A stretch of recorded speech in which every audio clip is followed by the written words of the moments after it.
जय भवानी जय शिवाजीच्या गजरात सांगलीसह संपूर्ण जिल्ह्यात शिवजयंती उत्साही वातावरणात साजरी करण्यात आली। बहुतांश ठिकाणी विविध संघटनांच्या वतीने शिवरायांना अभिवादन करण्यासाठी जंगी कार्यक्रमांचं आयोजन केलं होतं।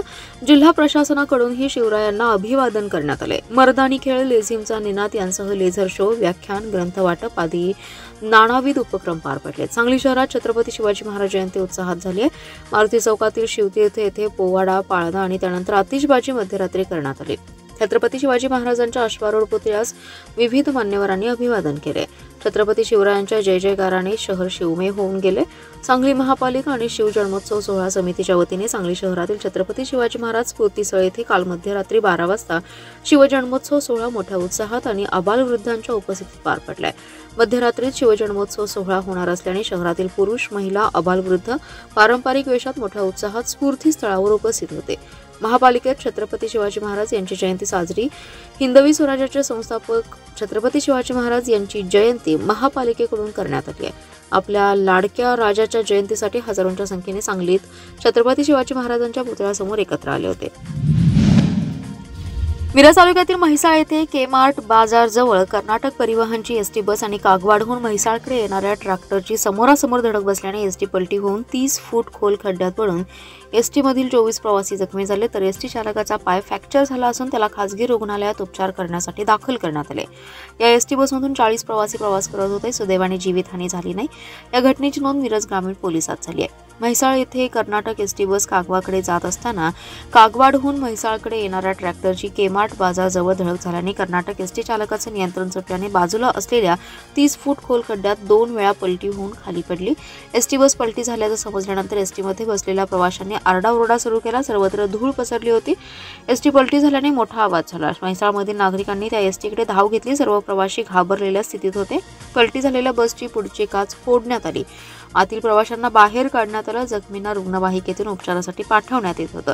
एसटीमधील 24 प्रवासी हे एसटीतील असनाचे लोखंडी अँगल, लोखंडी पाईप लागून किरकोळ जखमी झालेत। जखमींमध्ये राजिया बागवान, रवी चव्हाण, अप्पू कुंभार, कल्पना जाधव, मल्लम्मा येतनवार, शांताबाई चव्हाण, कविता चव्हाण, राजेंद्र धुना, गिरजम्मा कुडी, श्रीपाद खोत, प्रज्ञा खोत, शिवाजी चव्हाण, इम्रान अहमद, वन्नबा वसपुरे, अर्जुन कोळी, सन्नाक्का बंडगिरे, फामिरा लोहानी, प्रीतम तनवरे, शिवलिंग बालाजी अरबाज कुडचीकर, अफसाना कुडचीकर, राजू रज्जाक बागवान यांचा समावेश आहे। अपघाताची माहिती मिळताच जिल्हाधिकारी आणि पोलीस अधीक्षकांनी जखमींची शासकीय रुग्णालयात जाऊन विचारपूस केली।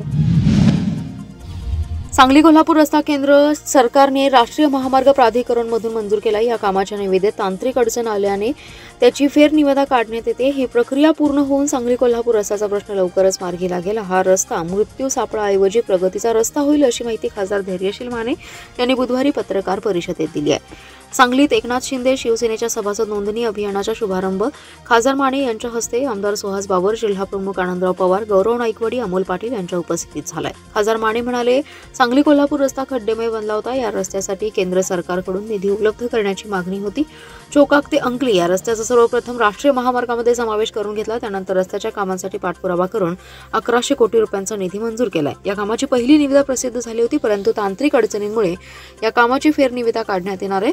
त्याबाबतची कार्यवाही लवकरच पूर्ण होईल। वर्षानुवर्षे रस्त्याचा प्रश्न प्रलंबित असल्याने सांगली कोल्हापूर रस्ता मृत्यूचा सापळा म्हणून ओळखला जातोय। तो शिक्का पुसून काढण्यासाठी सरकार प्रयत्नशील असून भविष्यात सांगली कोल्हापूर रस्ता प्रगतीचा रस्ता म्हणून ओळखला जाईल। रस्त्यांसाठी ज्या शेतकऱ्यांची जमीन जाणार आहे त्यामध्ये मतांतरे आहेत। यापूर्वी रस्त्यांसाठी चौपट निधी देण्यात येत होते। सरकारच्या नवीन नियमानुसार रस्त्यासाठी जाणाऱ्या जमिनीसाठी दुप्पट भरपाई देण्यात येणार असल्याचं शेतकऱ्यांकडून त्यामुळे विरोध होतोय। याबाबत शेतकऱ्यांना पूर्वीप्रमाणे चौपट भरपाई देण्याबाबत पाठपुरावा केला जातोय। त्यानुसार भरपाई मिळेल असंही खासदार माने यांनी सांगितलं। सांगली शहरातील काळीखंड परिसरात अवैधरित्या 16 गायी आणि 1 म्हैस टेम्पोमध्ये निर्दयीपणे कोंबून वाहतूक करणारा टेम्पो पकडण्यात आल्याचा धक्कादायक प्रकार उघडकीस आलाय।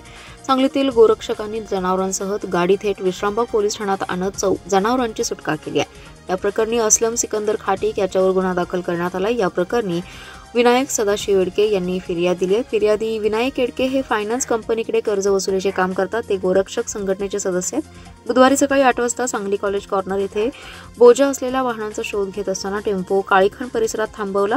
टेम्पोच्या पाठीमागील ताडपत्री बाजूला करताच गाडीत जर्सी गाई आणि म्हैस होती। गाडीत 16 गाई आणि 1 म्हैस दाटीवाटीने कोंबून भरलेली निदर्शनास आली।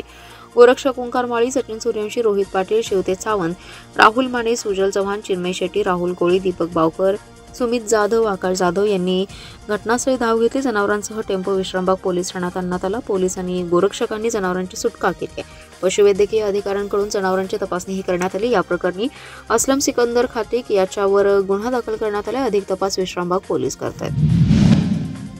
शक्तीपीठाबाबत लोकप्रतिनिधी म्हणून आम्ही लोकांसोबत असल्याचे आमदार सुहास बाबर यांनी सांगितले. सांगलीत शिवसेनेच्या सदस्य नोंदणी अभियानानिमित्त ते सांगलीमध्ये आले असता त्यांनी पत्रकारांशी संवाद साधलाय. यावेळी बोलताना आमदार सुहास बाबर म्हणाले, शक्तीपीठबाबत लोकांमध्ये मतांतरे आहेत. काही लोकांना शक्तीपीठ नको तर काहींना शक्तीपीठ व्हावं असं वाटतंय. राज्यात केवळ 750 किलोमीटर चौपदरी रस्ता आहे. विटा, कुमठे, मिरज, म्हैसाळ ते संकेश्वर पर्यंत चौपदरी करण्याचं आश्वासन केंद्रीय मंत्री नितीन गडकरी यांनी दिले. आम्ही शेतकरी विरोधात नाही, मात्र नव्या इंडस्ट्रीजसाठी पायाभूत सुविधा गरजेच्या असल्याचंही त्यांनी सांगितलं. केंद्र शासनाच्या युवा कार्यक्रम और खेल मंत्रालय युवा कार्यक्रम विभाग और महाराष्ट्र शासनाच्या निर्देशानुसार जय शिवाजी जय भारत पदयात्रा कार्यक्रमातून शिवजागर करण्यात आलाय. जिल्हा परिषद सभागृह, राम मंदिर चौक, स्टेशन चौक मार्गे जय शिवाजी जय भारत असं मार्गक्रमण करत तरुण भारत मंडळी मारुती चौक येथे पदयात्रेची सांगता झाली. तेथे छत्रपती शिवाजी महाराजांच्या अश्वारूढ पुतळ्यास जिल्हाधिकारी अशोक काकडे व अन्य विभाग प्रमुखांनी पुष्पहार अर्पण करून वंदन केलं. पदयात्रेदरम्यान स्टेशन चौक येथे महात्मा गांधी पुतळा व पंडित जवाहरलाल नेहरू यांच्या पुतळ्यासही पुष्पहार अर्पण करून अभिवादन करण्यात आलं. राज्यगीत वादनाने कार्यक्रमाची सांगता झाली. पदयात्रा सुरू होण्यापूर्वी विद्यार्थ्यांनी जिल्हा परिषदेच्या प्रांगणात दांडपट्टा, तलवारबाजी, लाठीकाठी, कराटे आदी प्रात्यक्षिके सादर केली. पदयात्रेस जिल्हाधिकारी अशोक काकडे यांनी हिरवा झेंडा दाखवला. या पदयात्रेमध्ये विविध कार्यालयांचे अधिकारी, कर्मचारी, नागरिक, महिला मोठ्या संख्येने सहभागी होते. पारंपरिक वेशभूषेतील उपस्थित प्रतिकात्मक शिवबा तसेच बाल जिजाऊ सर्वांचं लक्ष वेधून घेत होते. नशाखोरी रोखण्यासाठी केवळ जिल्ह्याचा टास्क फोर्स तयार करून उपयोग होणार नाही. जिल्ह्यातील बहुतांशी भाग सीमा भागाशी संबंधित असल्याने कर्नाटक, महाराष्ट्र सरकारने एकत्रित येऊन टास्क फोर्स करणं आवश्यक आहे. त्यासाठी पालकमंत्री चंद्रकांत पाटील यांच्यामार्फत प्रयत्न करणार असल्याची माहिती खासदार धैर्यशील माने यांनी दिली आहे. सांगलीत शिवसेना सदस्य नोंदणी अभियानाची सुरुवात इथे झाली आहे. त्यानंतर ते पत्रकारांशी बोलत होते. यावेळी आमदार सुहास बाबर, जिल्हाप्रमुख आनंदराव पवार, गौरव नाईकवाडी, अमोल पाटील उपस्थित होते. खासदार धैर्यशील माने म्हणाले, शिवसेनेने प्रत्येक विधानसभा क्षेत्रात 30,000 शिवसैनिकांची सदस्य नोंदणी करण्याचं टार्गेट घेतलंय. 25 फेब्रुवारीपर्यंत ही नोंदणी करण्यात येणार आहे. त्यासाठी पक्षाचे कार्यकर्ते कामाला लागलेत. जिल्ह्यातील प्रत्येक तालुक्यात 30,000 सभासद नोंदणीचं उद्दिष्ट देण्यात आलंय. आगामी स्थानिक स्वराज्य संस्थांच्या निवडणुका डोळ्यासमोर ठेवून पक्ष संघटन आणि बांधणी करण्यात येते. उपमुख्यमंत्री एकनाथ शिंदे यांनी चांगल्या पद्धतीने काम केल्याने लोकांच्यातून उत्स्फूर्त पाठिंबा मिळत आहे. कार्यकर्त्यांना बळ देण्यासाठी ही मोहीम हाती घेतली आहे. माझ्याकडे सांगली, कोल्हापूर, सातारा या 3 जिल्ह्यांची जबाबदारी आहे. तालुका, गाव पातळीवर बैठक घेऊन ही मोहीम राबवत आगामी निवडणुकीत भगवा फडकवण्यासाठी प्रयत्न करणार आहेत. महायुतीत 3 पक्षाचा फॉर्म्युला समित्या निवडीबाबत तयार होईल. त्यानुसार त्याची अंमलबजावणी होईल. यामध्ये कोणावरही अन्याय होणार नाही याबाबतची काळजी घेण्यात येईल असंही खासदार माने यांनी सांगितलंय. मिरजेतील खतीब हॉलजवळ मिरज कोल्हापूर रोडच्या पुलाखाली गांजा विक्रीसाठी आलेला अरबाज शफीक पटेल याला अटक करून त्याच्याकडून 42,500 रुपयांचा 1 किलो 700 ग्राम गांजा आणि 50,000 रुपयांची मोटरसायकल असा एकूण 92,510 रुपयांचा मुद्देमाल जप्त केला असून गांधी चौकी पोलिसात गुन्हा दाखल झालाय. मिरजेतील खतीब हॉलजवळ मिरज कोल्हापूर रोडच्या पुलाखाली एक इसम गांजा विक्रीसाठी येणार असल्याची माहिती गांधी चौकी पोलिसांना मिळाली होती. पोलिसांनी सापळा लावून संशयित इसमास ताब्यात घेतले. चौकशी केली असता तो उडवाउडवीची उत्तरे देऊ लागला असून चौकशी केली असता त्याने आपलं नाव अरबाज शफीक पटेल असल्याचं सांगितलं. त्याच्याकडे असलेला 42,510 रुपयांचा 1 किलो 700 ग्राम गांजा जप्त केलाय. हा गांजा कोठून आणला असं विचारलं असता त्याने अल्ताफ उर्फ बाप जमादार याच्याकडून आणून परिसरात किरकोळ विक्री करण्यासाठी घेतला असल्याचं सांगितलं. पोलिसांनी त्याच्याजवळील गांजा आणि 50,000 रुपयांची मोटरसायकल हिचा एकूण 92,510 रुपयांचा मुद्देमाल जप्त केलाय. तर अरबाज पटेल आणि दुसरा आरोपी अल्ताफ उर्फ बाबा जमादार याच्या विरोधात गुन्हा दाखल झालाय. छत्रपती शिवाजी महाराज यांच्या जयंतीनिमित्त महापालिकेच्या अधिकारी कर्मचाऱ्यांनी शहरात पदयात्रा काढली आहे. तर महापालिकेतील छत्रपती शिवाजी महाराज यांच्या पुतळ्याला पुष्पहार अर्पण करून अभिवादन करण्यात आले. आयुक्त शुभम गुप्ता यांच्या हस्ते छत्रपती शिवाजी महाराज यांच्या पुतळ्यास पुष्पहार अर्पण करत अभिवादन करण्यात आलं. यानंतर आयुक्त शुभम गुप्ता, अतिरिक्त आयुक्त रविकांत अडसूळ यांच्या हस्ते तसेच अन्य अधिकारी यांच्या उपस्थितीत दीप प्रज्वलन करण्यात आले. यावेळी महापालिकेचे ब्रँड अँबॅसिडर दीपक चव्हाण यांनी राज्यगीत सादर केलं. तसेच स्वच्छता दूत सतीश दुधा देखभाल आणि अन्य स्वच्छता कर्मचारी यांचा उल्लेखनीय कार्याबद्दल आयुक्त शुभम गुप्ता यांच्या हस्ते सत्कार करण्यात आला। यावेळी जलनिस्सारण अभियंता चिदानंद कुर्णे, उद्यान अधीक्षक गिरीश पाठक, सिस्टीम मॅनेजर नकुल जकाते, मालमत्ता व्यवस्थापक धनंजय हर्षद, नगर अभियंता परमेश्वर अलकुडे, प्रशासकीय अधिकारी अशोक मानकापुरे यांच्यासह विविध विभागांचे अधिकारी कर्मचारी उपस्थित होते। दरम्यान आज शासनाने जाहीर केलेल्या जय छत्रपती शिवाजी महाराज जय भारत या पदयात्रेत महापालिकेच्या अधिकारी कर्मचारी यांनी विशेष सहभाग घेतला। तसेच महापालिकेकडून ठिकठिकाणी पदयात्रेत सहभागी सर्वांना पाण्याचं वाटपही करण्यात आले।